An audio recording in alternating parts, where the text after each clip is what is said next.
The horse manure problem of 1894.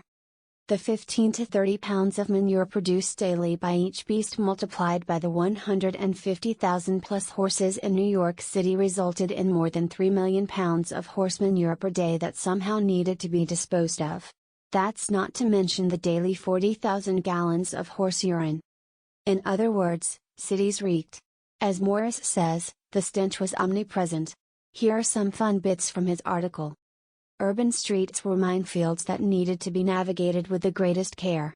Crossing sweepers stood on street corners. For a fee they would clear a path through the mire for pedestrians. Wet weather turned the streets into swamps and rivers of muck, but dry weather brought little improvement. The manure turned to dust, which was then whipped up by the wind, choking pedestrians and coating buildings. Even when it had been removed from the streets, the manure piled up faster than it could be disposed of. Early in the century, farmers were happy to pay good money for the manure. By the end of the 1800s, stable owners had to pay to have it carted off. As a result of this glut, vacant lots in cities across America became piled high with manure. In New York, these sometimes rose to 40 and even 60 feet. We need to remind ourselves that horse manure is an ideal breeding ground for flies, which spread disease. Morris reports that deadly outbreaks of typhoid and infant diarrheal diseases can be traced to spikes in the fly population. Comparing fatalities associated with horse-related accidents in 1916 Chicago versus automobile accidents in 1997, he concludes that people were killed nearly 7 times more often back in the good old days.